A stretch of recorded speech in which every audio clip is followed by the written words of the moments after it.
Salve, salve, salve, salve, rapaziada! Tudo certo com vocês? Como vocês estão? Espero que todos estejam bem.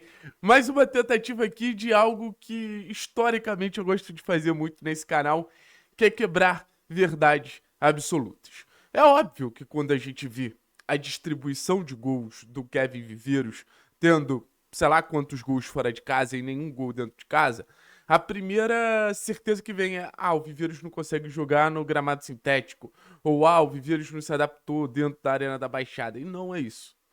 Eu acho que pra gente entender o porquê o Viveiros ele não consegue ter a mesma efetividade dentro e fora de casa, a gente precisa entender o que é o Viveiros.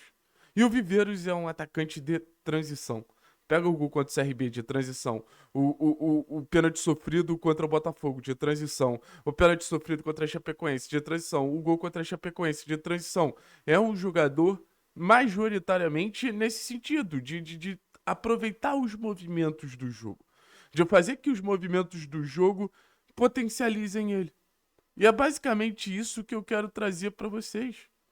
Como o Viveiros é um jogador que não necessariamente vai te entregar tantos gols dentro de casa quando você não tem profundidade, quando você não tem aquele bloco alto. Mas isso significa que o Viveiros ele não vai jogar bem dentro de casa? Não.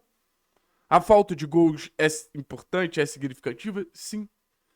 Mas pro Viveiros jogar dentro de casa, pro Viveiros estar ali, fazendo a sua melhor versão, ele precisa entregar gols. Mas isso não significa que fora de casa ele não entregue nada. Isso não significa que fora de casa ele não possa nos ajudar. Dentro de casa ele não pode nos ajudar de nenhuma maneira. E é isso que eu vou mostrar pra vocês agora, beleza? Vou pedir pra você deixar o like, se inscrever no canal. Esse processo me ajuda demais. Então vambora pra gente ir analisando lance por lance de Kevin Viveiros no jogo contra a equipe do Operário. E a gente vai entendendo. Foi bem, foi mal, acertou, errou, foi importante, não foi? Ó, primeiro lance, associadinha a maneira com o Leozinho, interessante. Segundo lance, tentou ali se desvencilhar da marcação, o lance segue, o que que acontece? O lance segue com o Patrick, o lance segue com o Patrick, um gol da vitória do Atlético. Querendo ou não, tem a participação ali do Viveiros no pivô. Viveiros sustenta a bola, falta. Aí você tem o Viveiros dominando dentro da área. Pô, olha o cenário, cara. Viveiros contra dois, Viveiros contra três. Então, assim, não é fácil, sabe? Acabou pedindo pênalti, não foi marcado. Esse lance eu acho que ele deu mole, mas ele tava impedido. O domínio foi realmente ruim depois da bolaça do Zapelli. E aqui foi mais um lance que o Viveiros dá mole, mas ele sustenta a marcação, tira o zagueiro da área, depois devolve a bola pra ele, aí ele tá impedido, né? É o que anula o gol do Leozinho. Mas assim, a capacidade do Viveiros de tirar jogadores da sua determinada posição eu acho muito brabo, assim. Aí novamente vem o Léo. Impressionante como o Léo quebra linhas, né? Viveiros faz um bom pivô. Benavides cobra o lateral, Viveiros de costas, tira o zagueiro da referência, obriga ele a subir linha e acontece o que acontece. Aí, finalmente, uma bola que o Viveiros consiga atacar a profundidade. Novamente, busca a jogada lateral, leva o Miranda junto com ele. A zaga fica sempre sem um zagueiro. A área fica com um zagueiro a menos toda vez que o Viveiros se movimenta, né? Tentativa do primeiro pivô não deu certo. Novamente ele se posiciona ali para receber a bola. Um pivô novamente. Consegue sustentar a bola longa.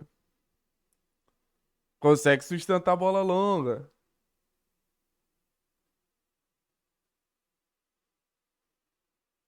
Julimar sustenta a bola longa. Olha, olha, olha o Viveiros.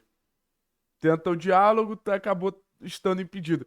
Então, assim, esses lances, eu acho que fica muito claro como o Viveiros ele não recebeu quase nenhuma bola em progressão. Ou ele não recebeu quase nenhuma bola em condição de finalizar. Por quê? Porque quando você está enfrentando um time muito fechado, é natural que o centroavante seja o alvo do adversário. E ainda mais quando a gente tá falando de um centroavante de tanto destaque como vem sendo o Kevin Viveiros, que pra mim pode ser considerado com tranquilidade o melhor jogador do campeonato. Então, pro Viveiros ali, é uma condição de gerar outros movimentos, gerar outros cenários de quebra, para a partir desses cenários de quebra, o Viveiros conseguir colaborar. Se a gente for levar em consideração os lances do Viveiros, quantos bons pivôs para quem vem de trás ele não conseguiu fazer?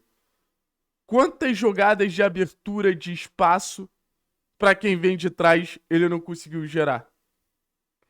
Sabe? Então, no fim das contas, o Viveiros ele estava numa condição ali de tentar, de certa forma, se reinventar. De tentar, de certa forma, ser um jogador mais plural. E acho que ele conseguiu. Acho que, depois de ver esses lances, eu parto para dois desafios daqui para frente. O primeiro desafio que eu parto é entender que o Viveiros ele precisa ser mais fornecido para que ele possa finalizar. O Atlético vê um atacante de muita movimentação e acho que, de certa forma, a única bola que chegou com clareza foi a bola do Zapelli. Então, acho que o Atlético precisa de um trabalho coletivo para fazer com que essa bola chegue mais no Viveiros e não seja só a bola longa para o jogo de transição. Que o Atlético, em bloco baixo, consiga fazer com que ele entre em condição de finalizar. Se ele conseguir fazer isso, incrível, maravilhoso e a vida segue. E acho que tem um desafio também do Viveiros continuar sendo útil contra blocos baixos. Se o Viveiros continuar sendo útil contra os blocos baixos, eu tenho certeza que as coisas vão dar muito certo pra esse cara que chega e ele muda muito o ritmo do jogo, né? A gente vê como o Viveiros incomoda, a gente vê como o Viveiros dificulta o jogo dos outros. O Viveiros, cara, ele pega ali zagueiros, ele tira da referência, ele dificulta, sabe? Ele faz o jogo, pô, ser quebrado o tempo inteiro, ele faz o jogo ser dificultado o tempo inteiro. Então, no final das contas, pra mim, o Viveiros é meio que um termômetro do Atlético, sabe? Eu não termômetro só no sentido de gol, mas termômetro no sentido de conseguir mudar o ritmo do jogo. Conseguir fazer com que o jogo ele tenha altos, baixos, enfim. Fazer com que o jogo ele tenha essa capacidade de mudar de ritmo a partir do que o Atlético deseja. Então, é um atacantaço, assim. É um atacantaço. Vai nos ajudar muito e eu queria quebrar esse paradigma, né? Quebrar essa lenda que o Viveiros ele não ajuda a partir do momento que ele não tá. Que o Viveiros não ajuda a partir do momento que ele não tá marcando gols. Muito pelo contrário, acho que o Viveiros ajuda do jeitinho dele ali. Valeu, pessoal. Tamo junto. Forte abraço, é nóis.